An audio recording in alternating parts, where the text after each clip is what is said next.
Bonjour mesdemoiselles, bonjour mesdames. Voilà, aujourd'hui on va faire un cours sur... on croit toutes à plein de choses. On croit tout en Akadosh Baruch Hu, on croit tout à des choses qu'on nous a inculquées depuis qu'on est petite, quand on est grande, quand on a grandi, ce qu'on a lu, ce qu'on a vu. Mais sur quoi on décide de croire vraiment et qu'est-ce qui va nous permettre d'avancer dans la vie? On voit que dans la Torah, très peu de fois la Torah elle parle de Zechor, souviens-toi. Le mot Zechor, souviens-toi, ça vient du mot Zachar, Zachar qui est masculin. On sait que l'homme, il vient, d'accord, et il permet d'engendrer, d'accord, il permet de donner, d'avoir. La Torah, quand elle nous dit de nous souvenir, en général, c'est pour nous souvenir, pour que ça engendre quelque chose, qu'il y ait un but à ça. On voit bien que même à Tisha B'Av, on nous demande de nous souvenir du Chorban Beth Hamikdash, la destruction du temple, qui était quelque chose de dramatique. Quand Mishenichnas Av Mamit Vesimcha, celui qui rentre au mois de Av, il doit diminuer sa joie, ne pas rentrer dans la tristesse. Yom HaZikaron, d'accord, le jour où on se souvient, Rosh Hashanah. C'est-à-dire que chaque fois que la Torah nous rappelle de nos souvenirs, c'est pour qu'il y ait un but à ça, que ça nous aide à comprendre certaines choses qui se sont passées dans notre passé, dans les choses négatives, et aussi bien dans les choses positives. Le problème, c'est que nous, quand on se souvient des choses, souvent on se souvient de ce que m'a fait mon père, ce que m'a fait ma mère, quand j'étais à l'école, mon mari, mes enfants. Et au lieu que notre passé il soit là pour nous aider à grandir, à évoluer et à construire dans notre présent, on se sert dans notre passé pour rester dans le passé et se plaindre et se morfondre et justifier le fait qu'on n'arrive pas à avancer ou se prendre en main. Maintenant, on sait que le mot avar, passé, c'est même lettre que Ivri, le juif, d'accord, et qu'un juif il doit toujours aller de l'avant. Il y a une chose qu'on ne pourra jamais nous prendre, c'est nos bons souvenirs. Une femme, elle était en train de pleurnicher, ou pleurer, pleurnicher c'est un peu quand même péjoratif, pleurer que son fils, depuis qu'il s'était marié, sa belle-fille lui avait pris son fils, d'accord, et qu'aujourd'hui il avait 30 ans, et que son fils ne voulait plus avoir de lien avec elle, et qu'il était devenu très cruel avec elle. Et la dame de lui poser la question, mais j'ai une question à te poser. Est-ce que tu te rappelles de cet enfant quand il était petit, et d'un coup la mère, elle commence à se rappeler, elle dit quoi? Mais quel enfant extraordinaire il était, comment il était gentil, comment il était attaché à moi, comment il était... Et cette femme elle lui a dit, tu vois, ces souvenirs, ces bons souvenirs, personne ne pourra te les prendre.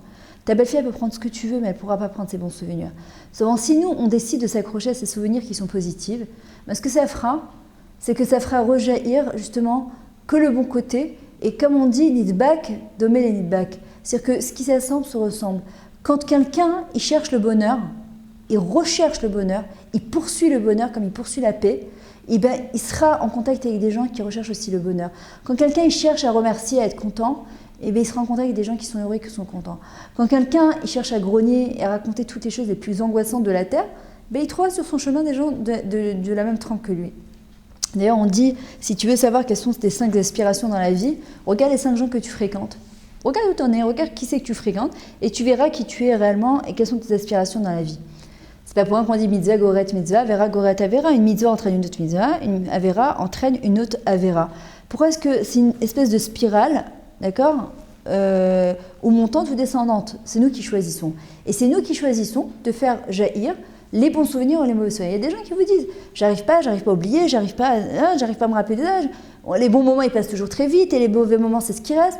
Mais on a aussi cette capacité, Akadosh Baruch Hu nous a donné entre nos mains cette possibilité de choisir, et à nous de faire le tri. Moi, je vois, il y a des fois, moi aussi, ça m'arrive de penser à des choses parfois négatives, parfois il y a 15 ans, il y a 20 ans, et je me parle comme je parlais à quelqu'un d'autre en me disant, écoute, Myriam, tu vas t'arrêter de penser à ça, ça sert à rien du tout. Ça te fait avancer dans la vie, ça te permet d'atteindre un objectif quelconque. Non, alors stop, on s'arrête là. Et si on ne se fait pas ça, si on ne se fait pas un petit peu violence, alors très vite on peut rester à se morfondre sur ce qu'il m'a fait, ce qu'il m'a dit, et puis, bon très bien, ça nous défoule, mais on n'arrivera à rien du tout comme ça. Il y avait une femme qui racontait qu'elle avait été directrice dans un bureau pendant 10 ans. Et puis au bout de 10 ans, ils ont décidé de la renvoyer parce qu'elle coûtait trop cher, parce qu'elle était trop créative et qu'il ne suivait plus son rythme. Et quand elle est sortie, elle a dit, je me suis effondrée de me dire le lendemain, mais voilà, qu'est-ce que je vais faire? Je vais arriver, j'ai plus de travail, j'ai plus rien. Puis il y a quelqu'un qui a un ami qui lui a dit, tu sais, on peut tout te prendre, mais il y a une chose qu'on ne peut pas te prendre, c'est tes talents.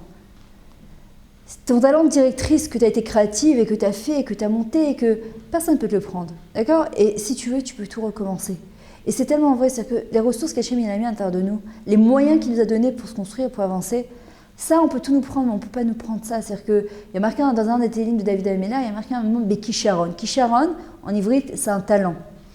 Ça s'écrit Bechi et Sharon. Bechi, c'est le pleur. Sharon, Shir, c'est la chanson. C'est-à-dire qu'en vrai, de chaque chose qu'Hachem nous a donnée, qu'il nous a inculqué, qu'il nous a offert, on peut en faire ou un pleur ou un chant. C'est-à-dire que, regardez, je vous redonne cet exemple de Steve Jobs, quand il s'est fait renvoyer de sa propre société et qu'il a monté, au bout d'un an, il s'est dit, si je reste allongé dans mon lit, j'aurais vraiment échoué. Il a décidé de prendre le dessus, et les talents qu'il avait, il les avait, la preuve c'est qu'il a monté Apple, et il a fait un truc énorme. D'accord, c'est-à-dire que les talents qu'Hachem les a donnés, personne ne peut nous les prendre, même s'il y a des gens extérieurs, ça peut être même ton mari, ça peut être tes enfants qui vont te dire, ouais, t'es une femme comme ça, t'es une femme comme ça. Si toi, t'es Ma'amina, tu crois en toi, que t'es quelqu'un de bien, ça ne veut pas dire qu'on ne doit pas entendre et s'améliorer, mais si toi, tu crois en toi, que tu es quelqu'un d'exceptionnel, parce que tu es une partie d'Akadosh Baruch Hu, personne ne pourra te voler cette chose-là. À l'époque, je m'en rappelle, chaque fois qu'on partait en vacances, je passais mon temps à photographier les endroits, les maisons, les trucs, tout ce par où on passait, je passais mon temps à photographier. Et moi, il me disait, au lieu de profiter du moment présent, tu passes ton temps à photographier comme si je voulais éterniser le moment. Puis bon, à l'époque, c'était pas les mêmes photos qu'on a aujourd'hui, c'est-à-dire que c'était fait sur film, et puis si le film devenait noir, et ben, la moitié des photos, elles étaient perdues. Et puis quand on se rendait compte que c'était perdu, ben, ça crée comme une petite déception comme ça de se dire, ben, ce moment-là, il a disparu, ce moment-là, il n'existe plus, et comment je vais faire, et c'est perdu. En vrai, c'est pas perdu, c'est dedans à l'intérieur de notre tête. C'est-à-dire que les bons moments de notre vie, personne ne peut nous les prendre. Les bons moments de notre vie, personne ne peut nous les voler. Seulement, si on tombe dans la tristesse, que même les bons moments qu'on a vécus, qu'Hachem nous a offerts, alors même ces bons moments-là, ben, le Yetzirah, il nous les volera. Les gens nous les voleront. Et ça, il n'y a que nous qui pouvons décider de garder, de conserver, de faire rejaillir ces moments-là. Et marqué quand la Nivra et la Béjvili, tout le monde a été créé pour moi. Ça veut dire quoi? Que tout ce que je vois sur mon chemin, que ce soit une fleur, que ce soit un arbre, je vois par exemple en Israël, la route que je fais souvent pour aller donner cours à Ranana et à Tel Aviv, c'est par Beth Shemesh, et je passe par des montagnes, des arbres, puis quand j'arrive sur Tel Aviv, Ben Gurion, comme ça, que je vois les palmiers, il n'y a rien à faire. Chaque fois que je vois les palmiers de Tel Aviv, je ne peux pas vous expliquer pourquoi, mais peut-être que vous me comprendrez, mais ça me rappelle quand j'étais petite et qu'on venait en Israël, qu'on descendait de l'avion, quand je sentais l'odeur, je sais pas, d'Eretz sur Tel Aviv, ces palmiers, ça me rappelle des très bons souvenirs. Et en vrai, tout ce qu'Hachem nous a mis sur notre chemin, toutes ces bonnes choses-là, c'est pour nous. Il y a marqué En Adam She'en lo rega ve'en lo sha'a. Il n'y a pas un homme sur terre qui n'a pas un moment et qui n'a pas une heure. Ça veut dire quoi? On a tout été en haut de la roue à un moment, chacun à sa manière. C'est quoi être en haut de la roue, mais à sa manière. On a eu des bons moments, on a eu des heures qui ont été agréables. Et puis aussi parfois, malheureusement, c'est comme ça, la roue elle tourne. Mais il faut savoir qu'il y a des gens qui refusent de tenir la hatzlacha, la réussite dans la main, et de tenir ces bons moments-là. Et parfois, tu dis à des gens, mais pourquoi tu t'inquiètes? Ils vont te dire, mais si j'arrête de m'inquiéter, à quoi je vais penser? C'est qu'il y a des gens qui n'ont pas de projet et qui ne savent pas comment se remplir la tête. Alors, s'inquiéter, ça leur donne ce qu'on appelle la chayou, de la vitalité. Ils ont l'impression de vivre. Je vais vous donner un exemple. J'ai ma fille de 17 ans, chaque fois je lui disais, je t'en prie, quand tu dors en dehors de la maison, ou quand tu sais que tu vas rentrer tard, téléphone-moi. Je m'inquiète pour toi, j'aimerais que tu me téléphones et que tu me dises où tu es. Et j'avais beau lui répéter, j'ai l'impression que de parler à un mur, j'ai essayé de parler en hébreu, en ivrite, en anglais, il n'y a rien qui fait, elle ne m'appelle pas. Elle m'envoie parfois un WhatsApp ou un SMS, ou le lendemain elle se rappelle de me dire qu'en fin de compte elle a dormi. Et honnêtement, ça m'énervait, quoi. Je me disais, c'est pas possible, elle ne comprend pas que je m'inquiète, que ça lui coûte de me téléphoner. Et comme on dit, la fin ne justifie pas les moyens. Et si je n'arrive pas donc à la fin que je veux, qu'anirait que les moyens que j'utilise, ce ne sont pas les bons, et peut-être qu'il faudrait que je change de technique. Alors j'ai levé le téléphone et je lui ai dit, dis-moi, tu peux m'expliquer pourquoi tu ne veux pas me téléphoner? Et là, elle m'a répondu, la vérité, honnêtement, c'est que je me suis pris une petite claque, mais je préfère prendre une petite claque maintenant qu'un gros coup de poing plus tard. Et même si parfois ça fait de la peine d'entendre ça à ses enfants ou c'est dérangeant, mais ça vaut la peine parce que si on veut grandir et construire, il n'y a pas le choix. Elle m'a dit, parce que quand tu m'appelles, j'ai l'impression que c'est très technique. C'est-à-dire que tu m'appelles pour me dire où tu es, où tu dors, mais j'ai pas l'impression que tu m'appelles pour moi, comment s'est passée ta journée. Je lui dis non, pareil, je m'inquiète pour toi.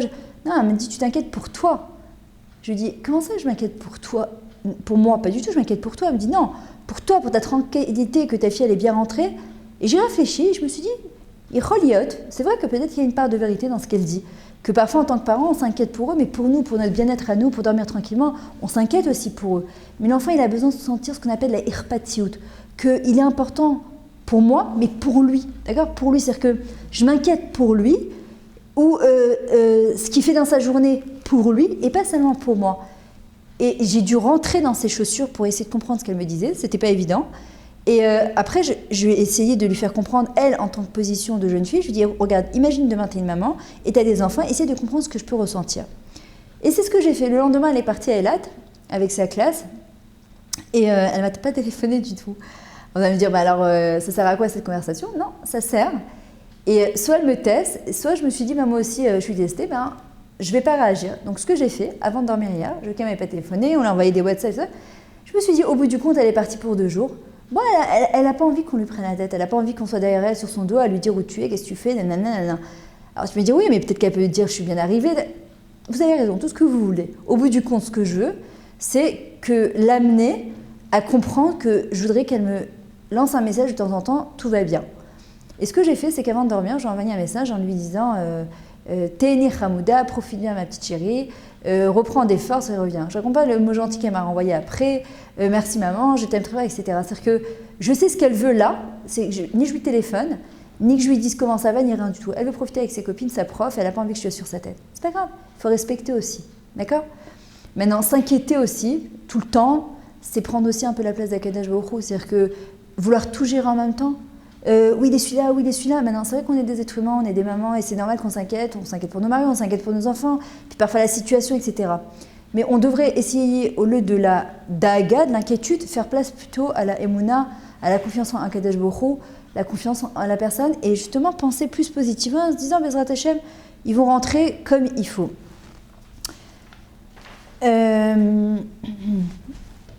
Le docteur Viktor Frankl, il raconte un moment que combien qu'il s'est révolté par rapport à... Il a vécu la Shoah contre Akadosh Baruch Hu en disant que c'était inhumain ce qui s'était passé. Il le disait de manière consciente, mais il dit ben, dans l'inconscient, je sais très bien qu'il y a une force supérieure qui a dirigé tout ça parce que ça n'aurait pas été possible que 6 millions de juifs aient été tués comme ça, de cette manière-là, de manière aussi violente. Et il dit, mais il faut savoir quand même que les nazis, ils n'ont pas pu, ils nous ont pas eu. Et pourquoi? Parce que si un juif, il a été capable de rentrer et dans les chambres à gaz en hurlant Shema Israël, Hashem Elokeinu, Hashem Echad, c'est qu'ils ne nous ont pas vaincus. C'est-à-dire qu'en fin de compte, dans notre vie à nous de tous les jours, ce qui nous permet de lutter avec la réalité, parfois les gens qui nous cassent, c'est de savoir, d'avoir des valeurs sûres, des bases sûres dans notre tête, de faire jaillir les meilleurs moments, les meilleurs souvenirs. Notre émouna, c'est en tant que juif, de savoir que Kadosh Baruch Hu est avec nous. D'ailleurs, je ne sais pas si vous connaissez cette chanson que Yosef Kardouner et même Chaim Israël chantent, Ve'afilo be'astara. Et même dans l'obscurité, Rabbi Nachman il explique, il dit Afilo be'astara, chez Betor Astara, dans l'obscurité, qui est dans l'obscurité, dans ce qui est le plus caché, Bevada Shechem Nimsa Shamid Barar. C'est sûr qu'Akadosh Baruch Hu se trouve là-bas. Et après, il y a marqué comme à la Dvarim, Akashim Shovrim Alecha Shaman Yomet. Hachem qui nous dit, même dans les choses les plus difficiles qui t'arrivent dans ta vie, sache que là-bas je me trouve. D'accord? C'est-à-dire qu'il y a des fois, on aurait l'impression que dans les moments les plus durs, Hachem nous a tourné la tête. Mais c'est exactement le contraire. C'est que dans ce qu'on appelle des Nissim Glouim, dans des miracles qui sont dévoilés, c'est facile, a priori, de voir la main d'Akadosh Baruch Hu, de raconter ton chesed, ta bonté, quand tout va bien, c'est facile. Ce qui est plus difficile, c'est de garder la émouna envers Akadosh Baruch Hu quand on est dans l'obscurité. Ça, c'est plus difficile. Seulement, on doit savoir que justement, à la fin des temps, on dit qu'on sera comme des nains sur les bras des géants, sur les épaules des géants. Les géants, c'est Abraham, Israël et Yaakov, c'est tous les Gdolim qui ont tracé le chemin. Et nous, on est ces nains-là, a priori, d'être nains, c'est péjoratif. Et pourtant, là, on nous dit on est des nains sur les épaules des géants. Et un nain sur une épaule d'un géant, eh ben, elle peut voir très loin. Akadosh Baruch Hu nous dit, dans les moments où tu es dans l'obscurité totale, d'abord, il faut savoir que c'est moi qui te porte sur mes épaules. Et si moi, je ne te portais pas sur mes épaules, mais tu ne pourrais même pas tenir une demi-seconde. Astara, betoch astara, shamaniomet, toi, vadaï shaniomet. C'est sûr que je me trouve là-bas dans cette obscurité. Simplement, à nous d'aller le chercher, d'allumer la lumière et d'essayer de voir où il peut se trouver Akadosh Baruch Hu dans cette obscurité-là. Parfois, on le saura plus tard, et des fois, on ne saura jamais. Mais nous, on doit quand même s'accrocher et savoir qu'Akadosh Baruch Hu, tout ce qu'il fait, c'est pour le bien. Quand je vous pose la question, Mashtamchem, comment allez-vous? Qu'est-ce que vous aurez tendance à me répondre? Akol Beseder, Baruch Hashem, tout va bien. Vous savez que c'est quoi le diouk, la précision? C'est pas de dire Akol Beseder, Akol Bas Seder. C'est quoi la différence? C'est que Akol Besséder, Kilou, ça va, voilà. Ma vie, plus ou moins, ça va. Mais Akol Besséder, c'est que le Besséder chez l'eau. Tout va exactement comme lui, il a décidé. Et ça, c'est plus difficile à vivre. Pourquoi? Parce que les choses ne vont pas exactement comme on veut. Vous voyez, il y a des fois avec nos enfants, avec nos maris, il y a des fois aussi quand Akadosh Baruch Hu, il a décidé quelque chose, même les tova pour le bien, même si tu n'as rien fait pour, quand ça doit t'arriver du bien, que tu le veuilles ou que tu ne le veuilles pas, tu le saches ou tu ne le saches pas, Hachem te l'enverra. Je vais te donner un exemple, un truc tout bête. Shabbat donc qui vient de passer, j'ai une Kala qui s'est mariée donc le 7e jour de Hanouka, elle m'a demandé de venir le Shabbat Ratan à Baka chez ma belle-mère. Bon, moi j'ai pas trop osé demander à ma belle-mère de m'inviter, je savais qu'elle était un peu fatiguée, bon j'ai rien dit, alors je dis à ma Kala, si tu veux, ben, t'as qu'à aller voir ma belle-mère et lui poser la question. Elle a dit non, j'ose pas trop, j'ai laissé faire les choses, je lui ai dit j'ai préparé mon Shabbat, vendredi j'étais en train de préparer donc ce cours-là, et il était 11h du matin, 11h moins quart comme ça, ma belle-mère qui m'appelle, elle me dit Myriam, t'as fini de préparer ton Shabbat? Je dis oui. Elle me dit, écoute, je suis désolée de t'appeler que maintenant, ça vous dirait de venir, bah, sauf, voilà, il y avait mon autre beau-frère qui devait venir, bah, Sophie est venue que le midi, vous voulez venir, comme ça, on se voit tous ensemble? Là, j'ai dit, ouais, avec grand plaisir, bon, moi je suis très partante pour ces plans-là improvisés, j'aime bien. Elle m'a dit, prends pas tes plats, prends que les salades et le pain, et tu viens, c'était très sympa, je suis venue, etc. Ce que j'avais oublié, c'était ma petite Kala, quand je suis arrivée Shabbat matin à la Beth Knesset, quand elle m'a vu arriver, elle était tellement contente, elle m'a dit, mais c'est pas possible. Je lui ai dit, écoute, c'est même pas une surprise, parce que pour moi-même c'était une surprise, c'est même pas, j'ai rien fait pour. Mais quand Akadosh Baruch Hu, il décide que quelque chose de bien il doit arriver, que tu l'aies cherché, que tu aies prié, que tu n'aies pas prié, quand ça doit t'arriver, ça doit t'arriver. Et c'est ce qu'on doit se dire, c'est qu'Hachem, il veut ne déverser sur nous que du bien. À nous de faire de nous un kéli, un ustensile pour recevoir ce bien-là.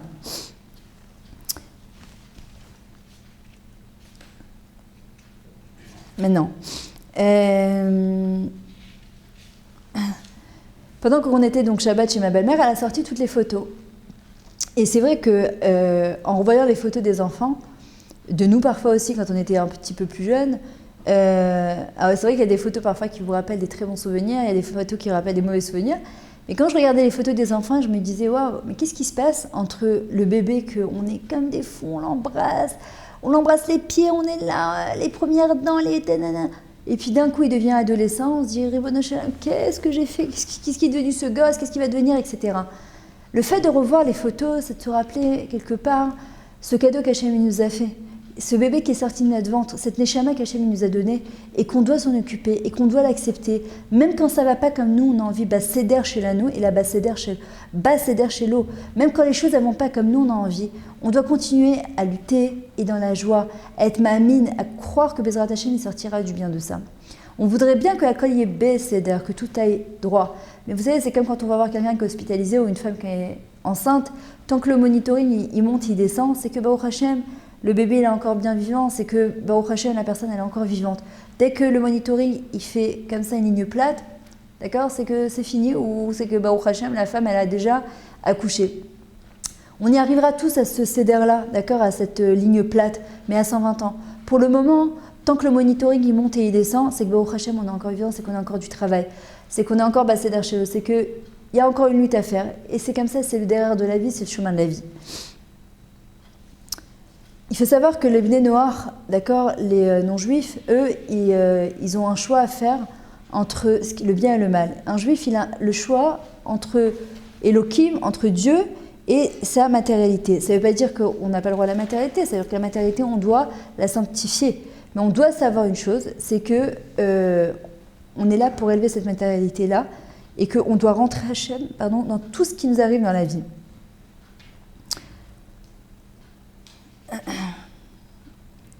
Ce qu'on doit décider, d'accord, c'est dans ce dont on croit, d'accord, parce qu'il y a des fois des bonnes croyances et des fausses croyances, d'accord, des choses qu'on nous a inculquées depuis qu'on est petits, et qu'au bout du compte, on se rend compte que ça ne nous apporte rien du tout, ça ne nous amène à rien du tout, et c'est à nous de faire le tri et de décider que ces choses-là, on les efface de notre cerveau, que ça ne sert à rien, on les enlève et on les met de côté.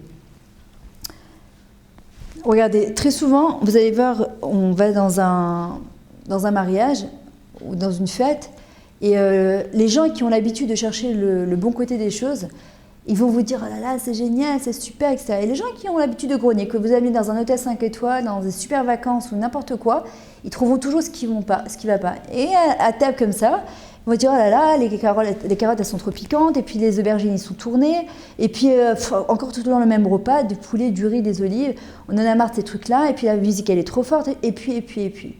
Il faut savoir qu'il n'y a que Akadosh Baruch Hu qui a créé le monde de Mimash et En, du néant, du rien. Nous, on doit créer Mimash Yesh. C'est que si on veut créer, si on veut avancer dans notre vie, on doit créer absolument du Mimash Yesh, ce qui a, d'être capable de voir le verre, d'accord, à moitié plein, et pas ce qui manque. La chose la plus facile, qui ne demande aucun effort, d'accord, c'est de voir ce qui nous manque dans la vie. Et la chose la plus difficile à faire, parce que ça demande de l'attention, ça demande ce qu'on appelle la hitbonenout, d'accord, c'est de voir justement oui ce qu'il y a et pas ce qu'il n'y a pas. Si maintenant on décide, Bezrat Hashem, de vouloir être heureux, de faire jaillir de nous que les bons côtés, que les bons souvenirs, alors vous verrez qu'Akadosh Baruch Hu, il nous mettra aussi sur notre chemin, il nous ouvrira les yeux face à des choses qui étaient à portée de main et qu'on n'aurait même pas vues jusqu'à maintenant. Il faut savoir que si on dit que la nivra et la bijvili, que le monde a été créé pour moi, ou taloubi, il dépend de moi. Le monde, c'est-à-dire que quand une personne a décidé de travailler sur ses marchavot riyuviyot, sur ses pensées positives, et de créer des énergies positives, une énergie, elle n'a pas besoin d'une porte pour passer. C'est-à-dire que, regardez, des fois, je téléphone à ma mère en France, elle me dit « Ah là, je pensais à toi juste maintenant ». Des fois, tu te dis « Mais quoi, chaque fois que je t'appelle, tu penses à moi ?» Mais oui, parce que ce qu'on appelle la télépathie, c'est que je pense à quelqu'un, et de manière positive, et parfois même négative, parfois on pense à un truc négatif, et boum, ça arrive juste après. Et pareil, parfois tu penses à quelque chose de positif, et ça arrive aussi très bien. Donc, si on voit que Hachem nous a donné ce corps-là, cette force-là, de pouvoir les yatser, de créer, autant développer des énergies positives, autant créer par nos pensées positives, de savoir qu'on a entre nos mains, d'accord, les gens ils disent souvent, des fois j'étais dans un magasin, j'entends une jeune fille de 19 ans qui dit j'ai pas de chance dans ma vie. Je me retourne, j'ai pas pu, j'étais avec ma fille, je lui dis pourquoi tu dis quelque chose comme ça? Je lui dis c'est quoi que t'as pas de mazal dans ta vie? Je lui dis le mazal, il court après toi.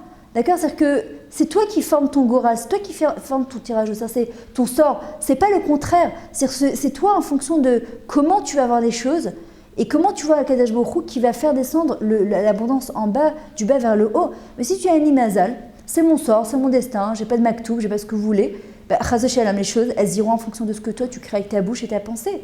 Donc, et c'est merveilleux en même temps de savoir que tu peux changer ton mazal et que tu peux changer ta vie et que tu peux changer et donner ta vie. Simplement, c'est pas si simple que ça, mais en sachant qu'on a cette force-là qu'Hachem nous a donnée par la pensée et par la bouche. Sachant aussi très bien que quand on rentre dans un travail, dans une maison, on le sent tout de suite une personne qui a des énergies positives ou négatives. Il y a des fois, tu es en train de rigoler, tout va bien, il y a quelqu'un qui rentre, elle s'assoit sur la table, elle est là, elle fait la tête comme ça crée un blanc, ça crée quelque chose de tellement désagréable dans la pièce et tu peux le palper tellement l'ambiance elle est lourde. Mais en vrai, à nous de détendre l'atmosphère, de ne pas attendre de l'autre, c'est-à-dire que après c'est son choix, elle a choisi de faire la tête, elle a choisi d'être désagréable. Non, attention, je peux aller l'aider, je peux lui proposer de l'aide. Mais si une personne, c'est son choix qu'elle a fait, elle a pas laissez-moi tranquille, la brute. Mais moi, je ne dois pas me laisser justement influencer par ces énergies qui sont négatives. Il y avait une femme qui...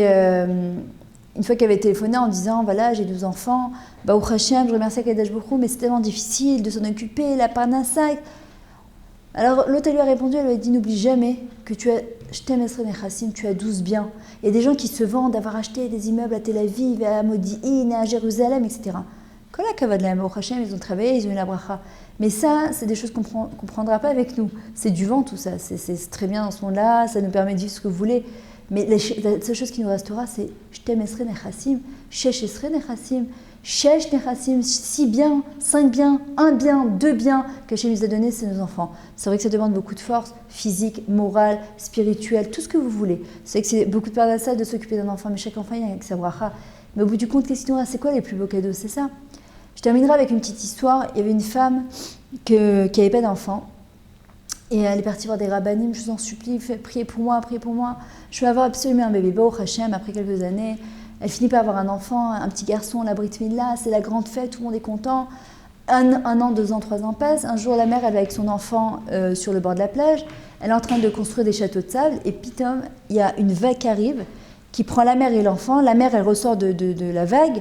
Et l'enfant, elle ne trouve plus, elle commence à prier Hachem, je t'en supplie, jusqu'à que tu m'aies donné cet enfant, tu ne peux pas me le reprendre maintenant, c'est pas possible, il faut que tu me rendes cet enfant, prends-moi tout mais pas mon enfant. Et puis au bout de quelques minutes, Baruch Hachem, elle va, peut-être quelques secondes, j'exagère, on voit une grosse vague qui revient avec l'enfant, et la mère qui l'attrape, elle lui fait sortir l'eau, et Baruch Hachem, il reprend ses esprits, et elle dit merci à Kadosh Baruch Hu, et d'un coup elle s'arrête, elle dit, mais il est où le chapeau qui était sur la tête de mon fils? Et en vrai, c'est un peu ce qu'on fait avec Kadosh Baruch Hu. Hachem, je t'en supplie, donne-moi ci, donne-moi ça, je te promets que quand j'aurai ci, j'aurai nanana. Une fois qu'on a la chose, mais sur le très beau gâteau, mais il manque la cerise qui est sur le gâteau. Et en vrai, on a tendance à faire ça avec Kadosh Baruch Hu. Je te promets quand j'aurai ci, quand j'aurai ça. En fait, c'est se mentir à soi-même. Comme il explique Rabbi Nachman, c'est ce qu'on appelle, il y a une notion qui s'appelle la achos bekatsa acharon. C'est attrapé par l'extrémité. C'est-à-dire que quand on est né dans ce monde, on était nu. Quand on repart de ce monde, on sera nu, on ne prend rien avec nous. Se rappeler le nombre d'habits qu'on a reçus, le nombre de choses qu'Hachem nous a donné à manger, le nombre d'appartements qu'on a vécu, le nombre de meubles, le nombre de fois qu'on a respiré, qu'on a vu, qu'on a observé. Toutes ces choses-là, ce ne sont pas des choses qui... C'est du chesed d'Hachem. Alors, Bezrat Hachem, apprenons à apprécier et décidons de croire dans ce qui est valable de croire et de ne pas croire en des choses qu'au bout du compte qui nous amènent rien dans notre vie. Des choses qui vont nous amener du positif, des choses qui vont nous permettre d'avancer, d'évoluer. Et on a cette capacité de faire le tri. Alors les bons souvenirs, faisons-les rejaillir Bezrat Hachem et mettons le doigt que dessus. Toda Rabba et à très bientôt.